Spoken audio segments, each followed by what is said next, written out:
que es la facilitación. Ahí tengo un edema de tobillo cuando uno se hace un esguince, se hincha y podemos estar caminando, pero un toquecito ahí nos hace gritar porque está facilitado. ¿Qué quiere decir? Que las neuronas, vamos a ver el dolor, cuando estamos en dolor, las neuronas van dando potenciales de acción, se suman los potenciales, vamos a hacer con el cursor, van a seguir.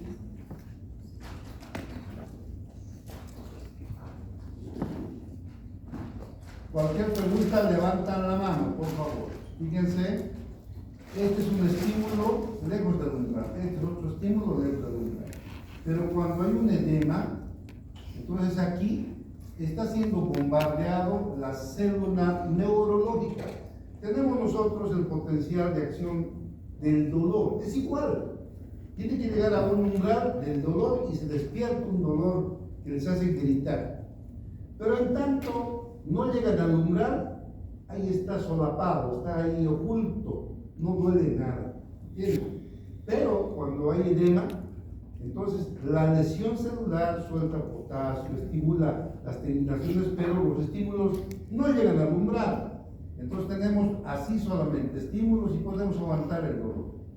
Pero si digamos está recién lesionado, entonces está a un punto, fíjense, aquí cerquita al umbral. Entonces si hacemos un toquecito aquí o accidentalmente se choca, vamos a tener esto, ¿no? Se produce el potencial de acción. Y esto ya descarga, ¿no es cierto?, un estímulo de dolor, les hace gritar, porque eso no es cualquier cosa, todos hemos sentido dolor. Y entonces se llama facilitación, no se olviden nunca. La fatiga sináptica puede ser determinada por el agotamiento del neurotransmisor. Ustedes saben que cada sinapsis tenemos neurotransmisores. Puede inactivarse los receptores posinápticos por un tóxico o también por un agotamiento.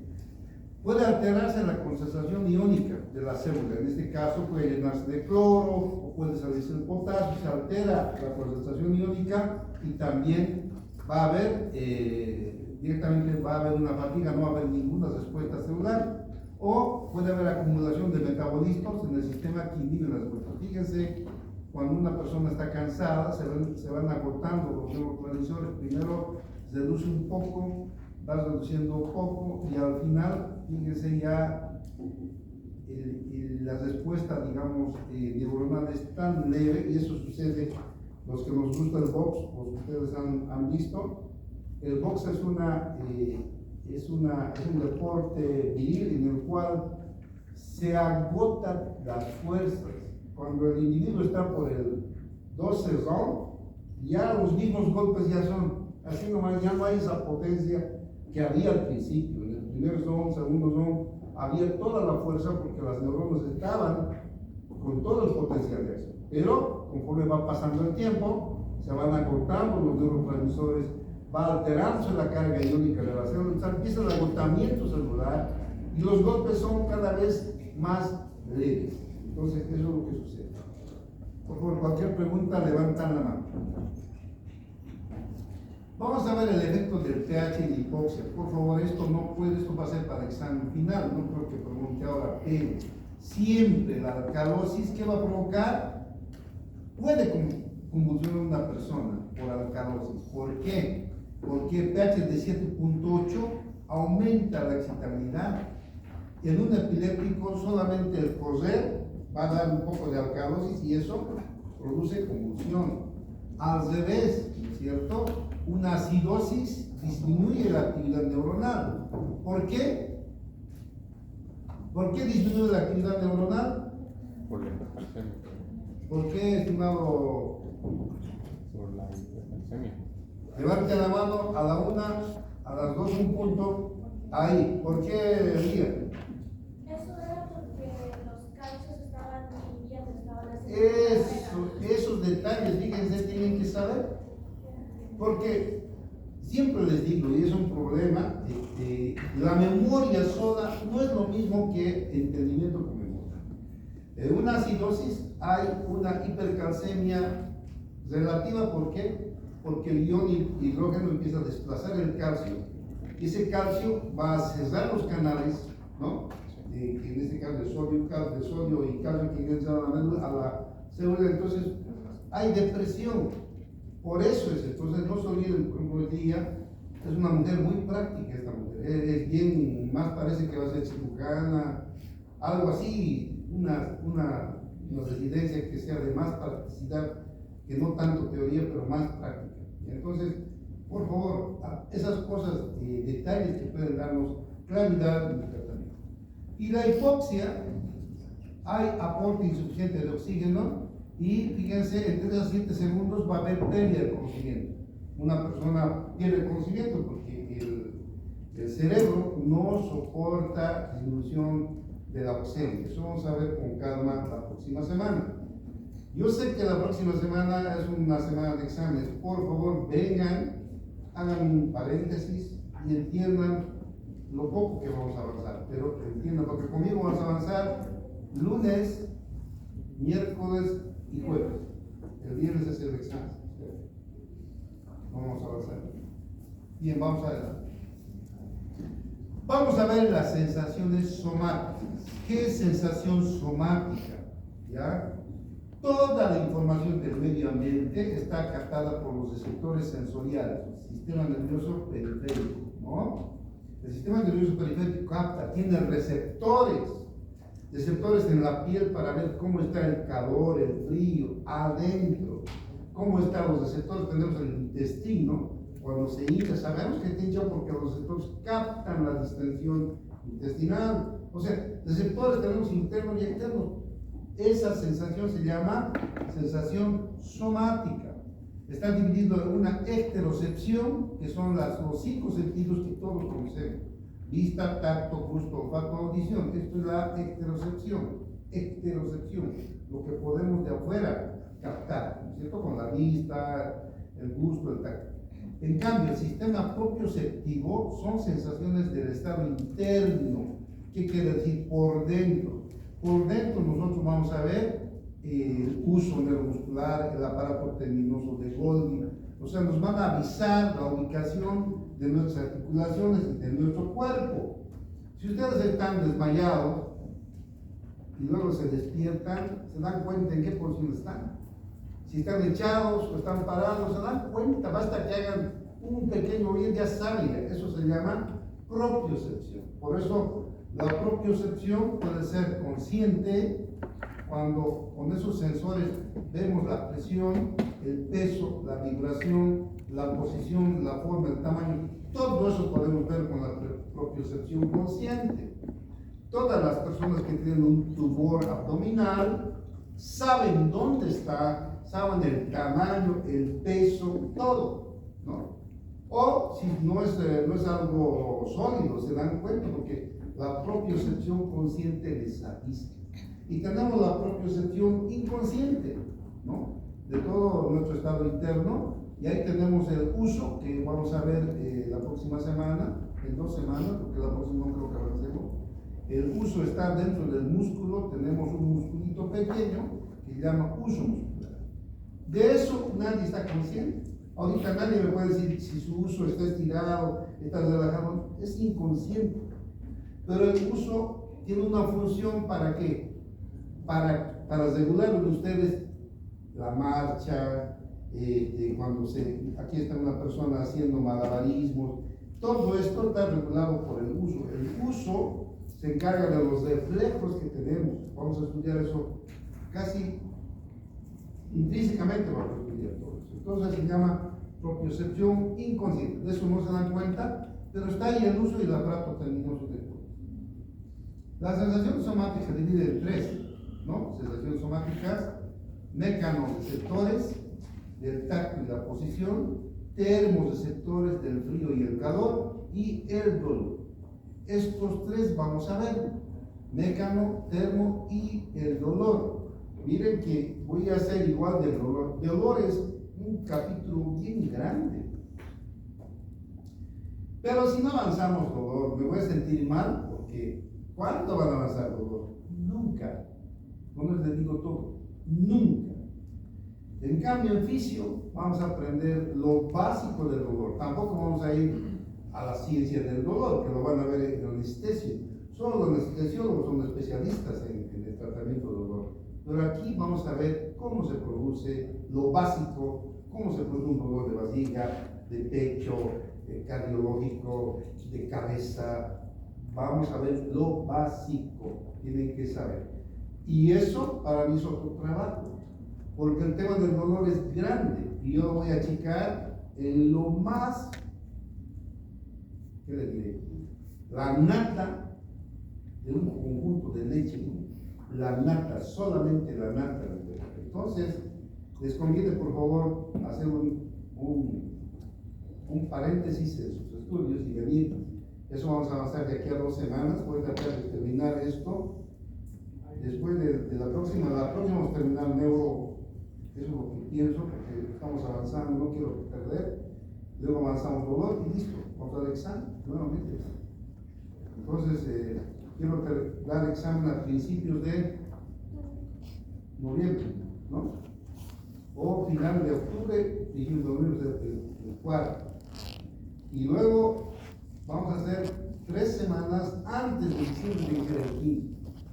O sea, imagínense tener que correr, porque ha habido muchos, ¿no?, trámites y demás cosas que han pasado. Bien, no sé, cualquier pregunta, levantan la voz.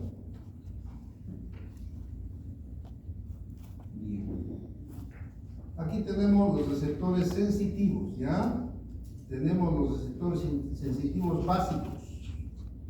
Fíjense, 5 tipos básicos de receptores sensitivos. Mecanorreceptores, su nombre lo indica. Mecano es algo mecánico que empuja la piel o por dentro o por fuera. Mecano, algo que empuja, que deforma algo. Entonces, mecanorreceptores tenemos, viene la compresión y estiramiento de los músculos o de la piel. Ahí tenemos Pacini, Merkel y los picoreceptores como básicos, ¿no? Luego tenemos los termoreceptores, cuando no, la temperatura y el frío, los esclavos, el frío y su fin y el calor. Los nociceptores, cuando hablamos de noci es receptor del dolor, son terminaciones libres, y los receptores electromagnéticos de los conos y bastones que están en el ojo, eso no vamos a ver, lo van a ver en un oftalmo, más bien que eso lo van completo allá. Los quimioreceptores detectan gusto, olor, ¿no? Eso ya hemos visto en parte, los quimioreceptores aórtico y carotidio, pero también en la lengua tenemos quimioreceptores, que nos dan el sabor, etc. Ya, aquí están los dibujitos, esto es la terminación libre, fíjense, ahí está, estos receptores son de la misma neurona tiene receptores incluidos, eso es una sola neurona. En cambio, la terminación de Merkel es la neurona que se conecta con estas sensores especializados en captar la presión y la textura. Y tenemos el Meissner, igual es un sensor. El corpúsculo de Meissner es un sensor especializado, ¿no? Está en las manos, el tacto, y ahí está conectándose con un nervio. Y tenemos Pacini, otro sensor especializado, ¿no?, que nos dé la presión. Los picoreceptores están alrededor del nacimiento de los pelos y nos van a decir, ustedes saben, cuando se pongan en un lado, está en el lado derecho o izquierdo. Si yo lo peino, cierro los ojos, le peino a un lado, está en el lado izquierdo, saben. Pero después de un momento ya no, y eso vamos a ver por qué, ¿ya? Entonces vamos bien. Aquí tenemos una piel, las partes, ¿no es cierto? La epidermis es la parte que todos podemos ver en nuestra piel, la dermis que está por dentro y la hipodermis que está por prácticamente el tejido celular subcutáneo. Este amarillo que ven, el celular subcutáneo. Entonces, nosotros sentimos aquí el calor, el frío, el roce, el pellizco con la epidermis, porque está conectado con los nociceptores. Aquí está, cuando no está bien dibujadito, pero voy a hacerlo para que entiendan. Fíjense, los nociceptores van hasta aquí, hasta la piel, van totalmente inervando, o sea que todo está cubierto, ¿ya? Cuando alguien te pellizca, ustedes están sintiendo porque tenemos ahí receptores que nos captan. La piel está psíquicamente inervada. Entonces tenemos receptores sensoriales que podemos, por eso nos da la capacidad de captar cuando alguien nos toca con un alfiler, en este caso, ¿no es cierto?, son conexiones de una plumita, ¿no?, tan sencillas, el calor, el frío, etc. Y la dermis, aquí fíjense, en la dermis está incluida la base de las células de la epidermis. Si la dermis se destruye, no hay epidermis, entonces aparece una cicatriz horrible. Cuando la epidermis se quema hasta la dermis, estas células aquí que están viendo, estas células son células madre que forman la epidermis. Entonces, cuando nosotros nos quemamos superficialmente por encima de la dermis, no hay ninguna cicatriz. ¿Cuántas veces hay lesiones, que ampollas? No hay cicatriz, nada. Hay cicatriz cuando la lesión pasa a la epidermis y llega a la dermis. En la dermis ya no hay estas células, ya se han muerto las células que regeneran la piel. Y entonces aparece un tejido queloide, ¿no?, que se nota feo, la cicatriz. Entonces, toda cicatriz es porque la lesión ha llegado a la dermis. Ahora, viendo ahí, les voy a decir, cuando una persona es quemada y le duele, ¿qué creen que se ha quemado? ¿La epidermis o la dermis? ¿La epidermis o la dermis? La epidermis, por favor, porque los orígenes de los nociceptores están en la dermis. Entonces, aquí están los sensores, que son esta armonización, está captando la quemadura y duele, ¿no?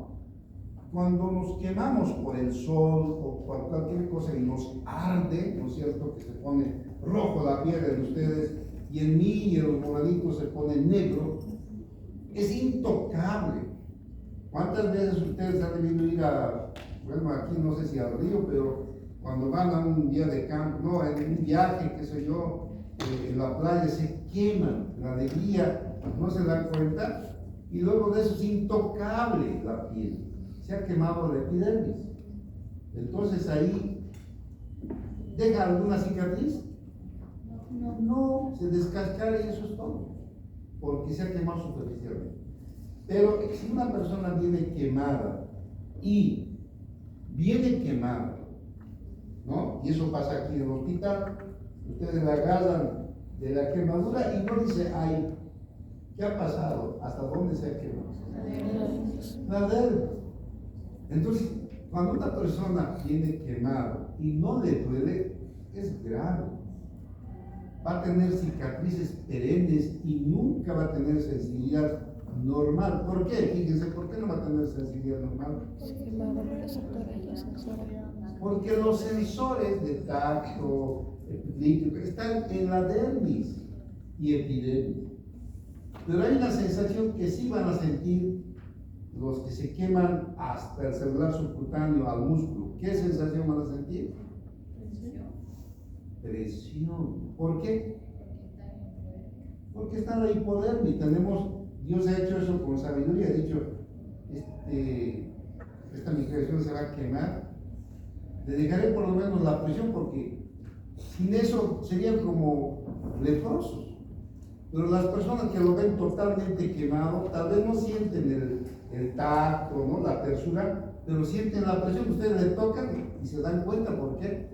Porque tenemos ahí estos sensores que son los corpúsculos de Pacini, que están en la hipodermis. Estos no se queman, se quema todo esto, pero el Pacini queda, y la presión hace que una persona que esté bien quemada hasta el, porque aquí esto es grasa y músculo, tenemos nosotros corpúsculos, y de esa forma no están totalmente desnervados. Hay sensación de presión en los ganglios, sí se salvan, porque muchas veces no se mueren, ¿sabes?, ¿no? La mayoría se muere si tiene más del 80% de quemadura. ¿Alguna pregunta? ¿Alguna pregunta? Sí, dime, Fernández. La función del corpúsculo de Pacini en una situación normal, ¿cuál sería? ¿Cómo? ¿Cuál es la función del corpúsculo de Pacini? El tacto. No serían los otros. No, es que el tacto, tenemos tacto protopático, epipítico, de presión. Ahorita vamos a ver, vas a dar diferenciar, ¿ya? Sigamos adelante. Pacini, claro, aquí Pacini en la hipodermis, la Pacini es la presión, pero también tenemos aquí la presión cuando nosotros apretamos un poco digamos, la mano o lo que sea, llega aquí, son bien sensibles los de Pacini, es un receptor especializado. No solo quiere decir que Pacini tenemos en la hipodermis, también hay Pacini en la dermis, o sea, solo en la, no es así, hay en la dermis también, pero en la hipodermis quedan siempre como una reserva en caso de pérdida de la dermis. ¿Está entendido? Ya. Vamos a ver. Doctor, ¿y si se quema el corpúsculo de Pacini también ya dejaría de sentir? No, ya se muere el individuo. Generalmente van a ver ustedes en patología, tenemos quemadura de primer grado, segundo, tercer grado profundo. Cuando se quema y ya la hipodermis, ahí está el músculo y el hueso. Hay que cortar el banco y ya no hay nada que hacer ahí. Ya no es viable ese miembro. Y si es abdomen está listo, ese va a morir. O sea, ya no tiene solución. ¿Ya? ¿Alguna otra pregunta? Ya, sigamos adelante. Tenemos entonces receptores en la piel que están especializados en percibir un solo tipo de sensación. Y aquí tenemos un receptor que van a ver en los libros, el receptor en cúpula de higo. ¿Qué es este receptor en cúpula de higo? Son discos de Merkel. Aquí varios centenares de discos de Merkel forman una cúpula, generalmente en las yemas de los dedos. ¿No? ¿Para qué? Para percibir la textura cuando hacemos una palpación. Gracias a eso nosotros podemos agarrar, podemos distinguir cómo es lo que estamos palpando, qué textura tiene. Entonces, es abundante en las yemas de los dedos. No así en otras partes, por ejemplo, en el dorso, abdomen, no hay ese tipo de sensación. Vamos a ver la transmisión de sensaciones por los nervios. Aquí tenemos los nervios básicos, A alfa, A beta, A delta y C. El C es el nervio que no tiene mielina, pero el A delta, A beta tiene mielina y el A alfa tiene más mielina. Entonces, fíjense, el más grueso es el A alfa. A alfa es un nervio destinado exclusivamente para las sensaciones, bueno, no, para llevar la información motora. El movimiento motor, para mover las manos, etcétera, está dado por A alfa. Son nervios gruesos. Cuando ustedes ven el plexo braquial, han hecho la disección, aparece blanco. Esos blancotes grandes son fibras A alfa. Están yendo a inervar ¿qué? Los músculos. ¿Está bien? Pero tenemos fibras A beta que ya llevan la sensibilidad y también A delta y C. Entonces, ahí está, los receptores finos, los que llevan sensibilidad fina, el Leiden, higo, Zuffini, A beta, que quiere decir este tipo de nervios que son medianitos, que están con esfigomielina, 35 a 75 metros por segundo. Después tenemos las terminaciones libres por A delta. Estas son terminaciones libres, ¿no es cierto?, que tienen A delta. Esta y esta llevan sensaciones de dolor y también de sensaciones de tacto. Entonces, fíjense, tenemos las A delta y el tacto groseo y cosquilleo por las fibras tipo C, estas fibras tipo C. Estas fibras tipo C no tienen esfigomielina, son las más lentas. Estas vamos a ver que se encargan del dolor y del tacto protopático, o sea, groseo.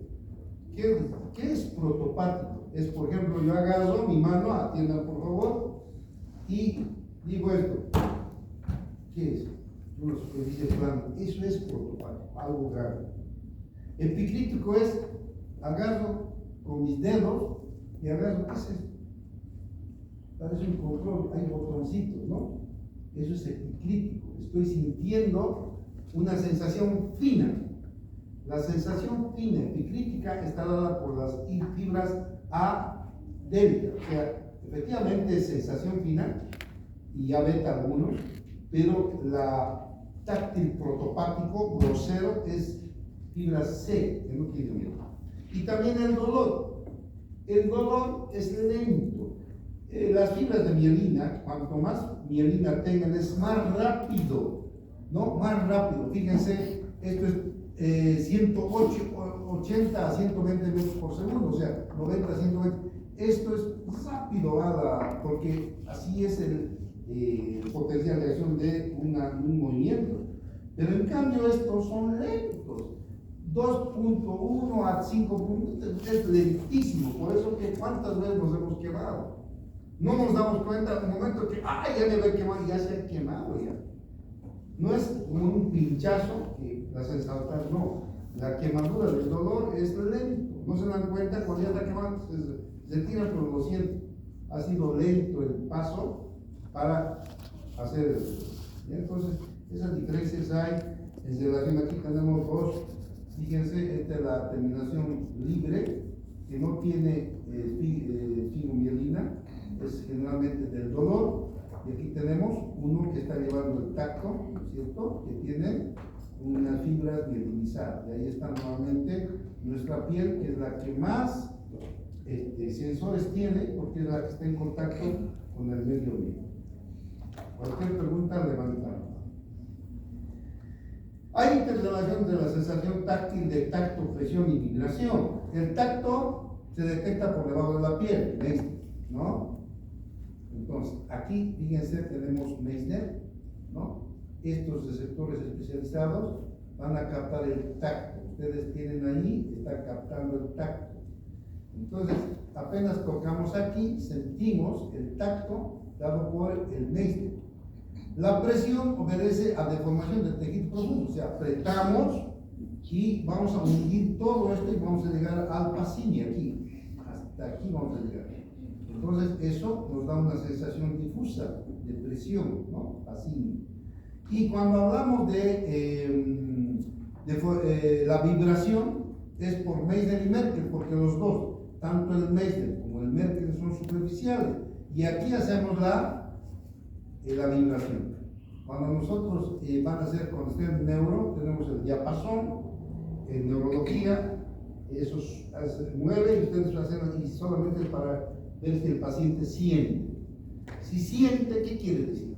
Que las vías sensitivas, eso está yendo, nos avisa que está sintiendo desde aquí hasta el cerebro. Entonces eso van a hacer, es un tipo de examen que tenemos también, la vibración, ¿ya? El cosquilleo y picor está dado por las fibras amielínicas tipo C, o sea, estas que aquí voy a volver atrás, estas, ¿no? Amielínicas tipo C, no tiene mielina, está dada por el cosquilleo y picor. Similar al del dolor. En realidad, hasta ahora los científicos no encuentran una diferencia del picor y del dolor. Ahora, he estado investigando las caricias, por ejemplo, ¿no es cierto? Aquí veo, parece un individuo que no voy a nombrar, ¿no es cierto? Que está siendo acariciado. Pocos son los hombres que tienen ese tipo de mujer. Una mujer cariñosa es difícil, al menos en la medicina son más, ¿no? Son más, ¿qué les diría? Más prácticas. Sin embargo, ¿qué causa la caricia? Placer. A los hijos, por ejemplo, a los hijos, eso van a ver en psicología médica, a los hijos hay que abrazarlos y hay que acariciarlos aunque no sientan nada. Porque muchas personas, mujeres que han vivido sin padres, sin madre, huérfanas, o han sufrido maltrato durante su niñez, no saben amar. Dan un abrazo que nunca. El pobre marido está botado ahí, jamás le dice hijito, que está ahí el cámara. Pero al hijo, ustedes como médicos tienen que saber, la caricia le ayuda a estimular, eso vamos a ver en el cerebro, la caricia es necesaria para el chico, para el bebé, para el niño. Aunque no sientan acariciar a un bebé, acaricien a un bebé. Besen a un bebé, porque necesita eso, es una necesidad que le va a ayudar a sus endorfinas, muchas cosas que vamos a ver fisiológicamente se produce. La caricia despierta la efusión de endorfinas y eso ayuda a un sistema inmune normal. Por eso los niños amados crecen y los niños que no han sido amados no crecen mucho. ¿Por qué? Porque la secreción de endorfinas está científicamente comprobada. No me digan, pero ¿cómo que es individuo que es bien siempre ha sufrido y es alto? Siempre hay excepciones, pero está demostrado. ¿A quién están comparando que están siguiendo sus vidas? ¿Ah? ¿Está entendiendo eso?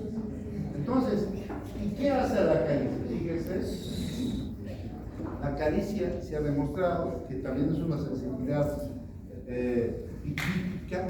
La piel está dada por centímetros de piel por segundo, ¿no? Entonces, si nosotros abarcamos entre 1 y 10 centímetros por segundo de piel suavito, se estimula placer. O sea, uno siente qué lindo, ¿no? Placer. Y ese placer va a ir, vamos a ver, no sé si me alcanza ahora el tiempo o el lunes, vamos a ver que eso va a la médula y de la médula va al cerebro. Y en el cerebro, ¿qué estimula el placer? La liberación de endorfinas, que vamos a ver, encefalina. ¿Y qué hace la encefalina? Hace sentir como ese tipo de quien está soñando, parece, bueno, no digo que, pero les hace soñar. Si un hombre puede estar con una mujer solo por eso, una mujer tiene el tacto de ser así en forma natural, van a tener a los hombres comiendo de su mano. Así con él les digo todo a las mujeres que son frías. Cualquier pregunta, levantan, ¿ya?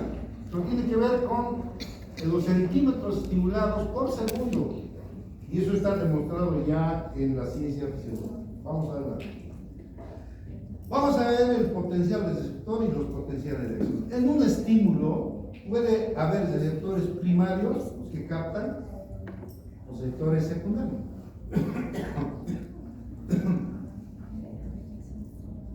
Entiendan, por favor. El receptor primario es la misma neurona que capta. La neurona hace de receptor y también hace de el nervio que lleva esa sensación. Por ejemplo, aquí tenemos las terminaciones libres, se arborizan. Esa misma neurona es receptor y esa misma neurona lleva el potencial, receptor primario. En cambio, hay receptores secundarios en el cual el receptor es especializado, aparte, y recién se conecta con una neurona. Entonces tenemos el estímulo que estimula el receptor y el receptor estimula la neurona, el potencial de acción. Ese es el receptor secundario. ¿Y? Entonces, estos dos tipos de receptores vamos a ver todo el tiempo en fisiología. Vamos a ver la sensibilidad diferencial de los receptores. Aquí tengo un ojo, fíjense, conos y bastones. Los conos ven durante la noche, son receptores, y los bastones van a ver los bastones en la noche y los conos en el día. ¿Ya? Entonces, fíjense, el ojo realmente es una obra de arte, escapa a todo. Decir esto se ha hecho al azar es imposible, porque al ojo le han dado la vuelta, se ha dado por él. Y los colores tenemos nosotros, las células que captan, pero ¿cómo lo hacen? No lo sabemos. Porque hay una, vamos a ver aquí adelante, vamos a adelantar un poquito. ¿Dónde está? Aquí mismo está. Fíjense, se llama principio de la línea marcada. Hay una especificidad de los receptores sensitivos. Un receptor capta solamente el color, no capta la luz. Otro capta la luz, otro capta el frío, otro capta el calor. O sea, tenemos miles de millones de receptores que al mismo tiempo nos hacen captar luz, color, el frío, si es una luz con frío o es una luz con calor. Sabemos, y no es una neurona, son miles de neuronas que están captando. Y cada neurona cada receptor tiene una neurona que conecta al cerebro. Pero nosotros vamos a ver que esa conexión, ¿ya?, es específica, ¿no? El receptor y el nervio es específico de la fibra. Se llama principio de la línea marcada. ¿Qué quiere decir? Que no se va a meter una neurona que capta el color con una neurona que capta el calor. Muy diferente. Entonces, sin embargo, cuando llegan al cerebro, ¿cómo hace que el cerebro diferencie? No lo sabe. Sabemos que llega a la parte sensitiva y se conecta. Y ahí están los que reciben, pero ¿cómo lo hacen? Y hasta ahora no hay respuesta, pero ustedes ven colores, sabores, ven texturas. Es una maravilla. El cerebro es, como te digo, cuando ustedes van a leer un poco más conscientemente el cerebro, se van a reír del cojito ese que se ha muerto ahorita, está viendo en el infierno. Realmente Dios ha hecho el cerebro con una sabiduría increíble que no podemos imaginar. Entonces, ahora vamos a ver nosotros cómo es una fisiología light, superficialmente, pero quiero que entiendan. Se llama el principio de la línea marcada. ¿Ya? Vamos adelante. Cuando hay un estímulo, hay un fenómeno de transducción. ¿Qué quiere decir? Convertir un estímulo mecánico, térmico, químico en un potencial de acción. En este caso, por ejemplo, este es el receptor, ¿no? Y receptor de presión. Estamos presionando con este dedo. He puesto así para que entiendan, porque en realidad el receptor es chiquito y el dedo es millonésimamente grande. Pero para que entiendan, ¿no? Que cuando se aprieta, estoy presionando los receptores. Y al apretar, deformo los receptores. Y la parte que se deforma hace que los canales de sodio se abran y se produce un potencial del receptor aquí. Ese potencial receptor va a activar un potencial de acción en el nervio que está conectando con el receptor. Entonces, cuando hablamos de transducción, decimos que cualquier estímulo mecánico, en vez de dedo puede ser un térmico, frío o calor, puede ser un químico o cualquier otra cosa, va a cambiar, va a deformar, va a activar la apertura de estos canales de iones que van a provocar una despolarización del receptor y luego van a estimular un potencial de acción en el nervio. Entonces se llama transducción. Ya cualquier cosita levanta la mano. Entonces fíjense, aquí viene el ejemplo, ¿no? Este es el receptor, tenemos un estímulo leve, muchas veces no llega al umbral para el potencial de acción. El tacto tiene un umbral. Ustedes, cuando una persona está durmiendo, es tan sensible una persona que así se le hace, despierta. Y otras personas que se le hace así, nada, que se le hasta pellizcas así, despierta. El umbral de excitación es diferente en las personas. Pero tiene que llegarse al umbral para despertar un potencial de acción. Entonces, aquí hay una leve, ¿no? Y no se nota. Pero cuando se presiona más, empieza a deformarse y entran los iones y se produce el potencial de acción. Leve. Entonces ya hay un potencial de acción que nos avisa, eso va hasta el cerebro y avisa que algo está empujando ahí. Pero si la presión es mayor, entonces deforma más y hay mayor estímulo y tenemos que aumento de la frecuencia del potencial de acción. Entonces fíjense, aquí tengo el ejemplo, este es el reposo y aquí tenemos 1, 2, no se llega al umbral, se despierta un hito. Pero si se sigue empujando por encima del umbral, porque lo único que vamos a despertar es mayor cantidad en la frecuencia de potencial de acción. Y eso nos habla de la intensidad. Cuando están apretando fuerte, sabemos que están apretando, está aumentando la frecuencia de los potenciales. Eso es todo.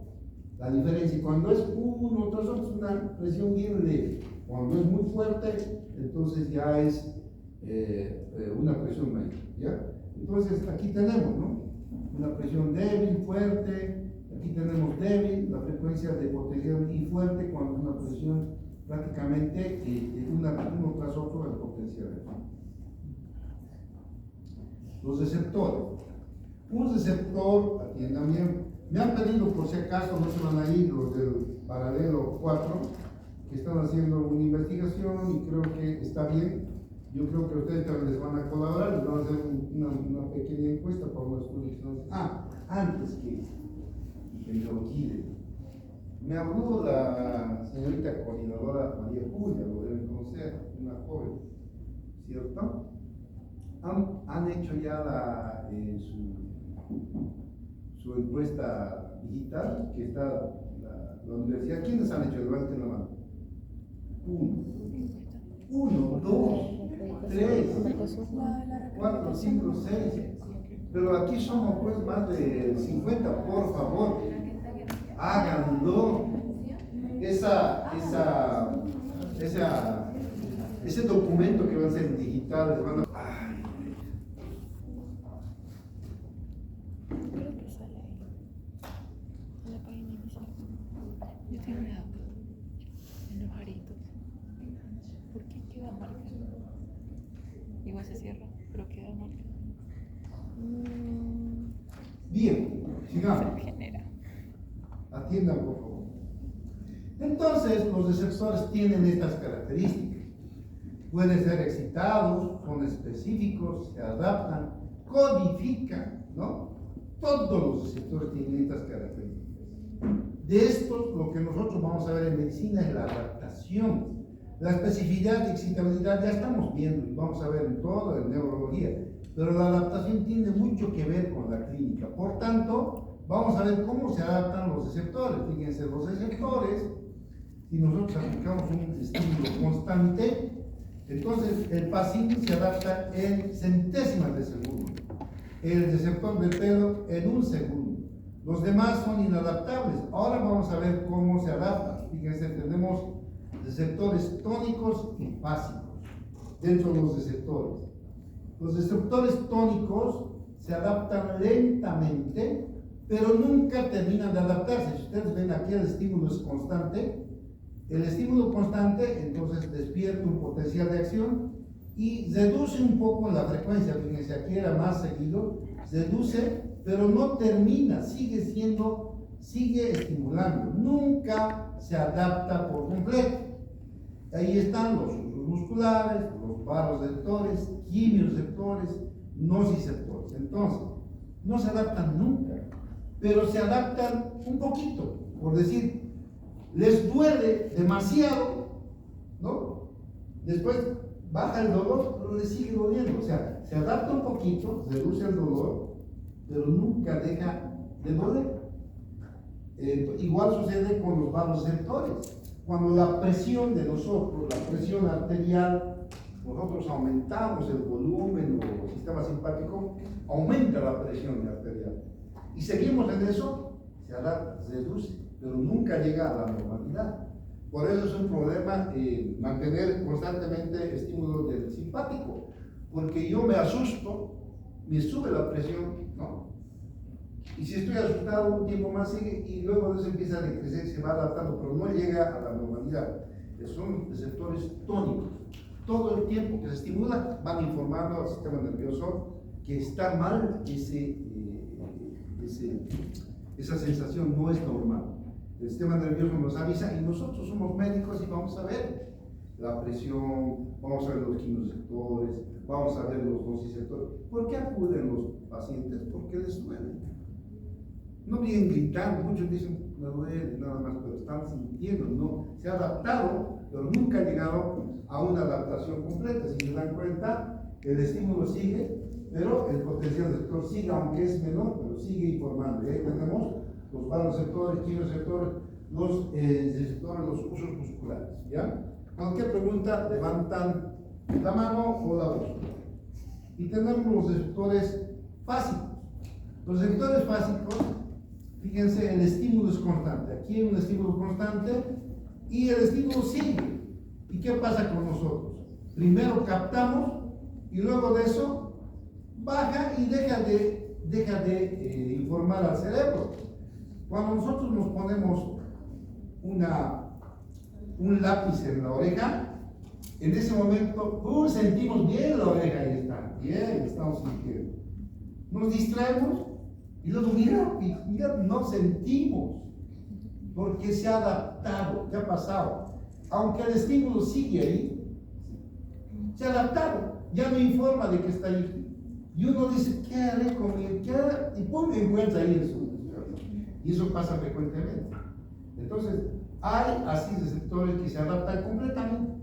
No sirven para informar algo, simplemente nos informan de cambios rápidos, básicos, de cambios que son rápidos y momentáneos, nunca de cambios que son constantes.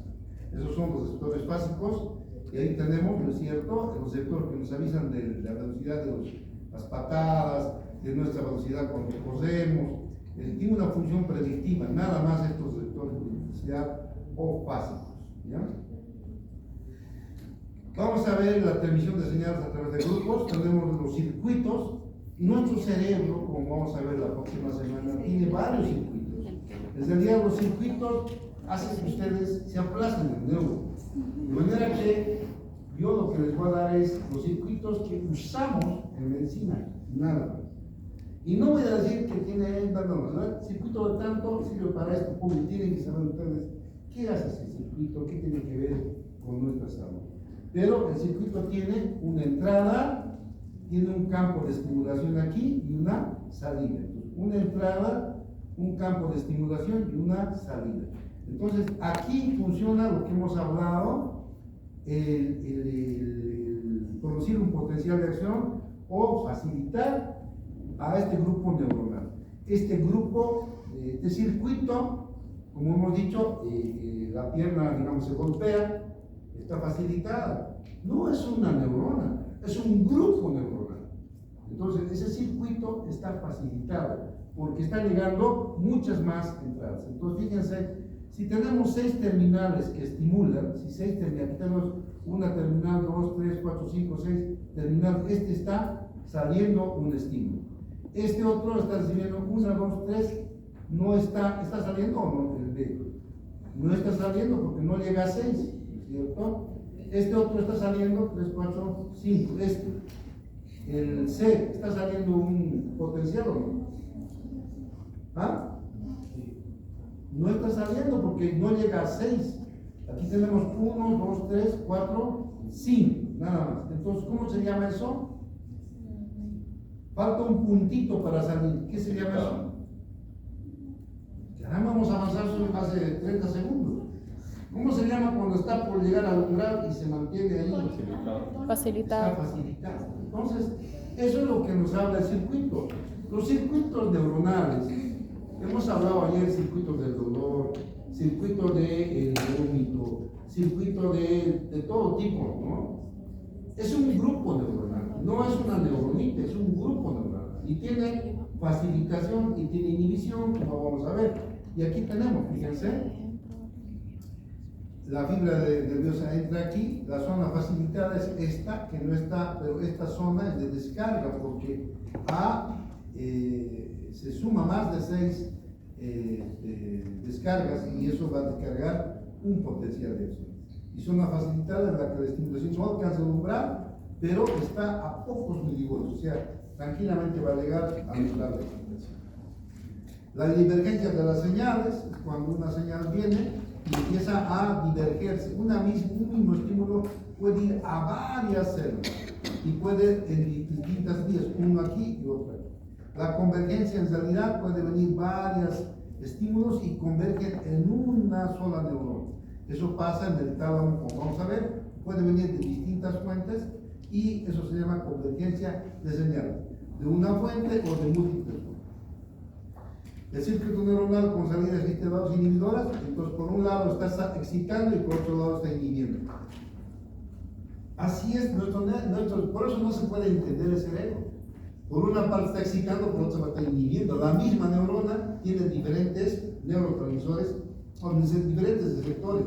Por un lado está inhibiendo, por otro lado está excitando. Entonces aquí, por ejemplo, tenemos, cuando se estimula la contracción del antebrazo, tenemos una neurona que está estimulando la contracción y la misma neurona da otra orden aquí que está inhibiendo la contracción. Aquí se relaja el tríceps y el bíceps se contrae.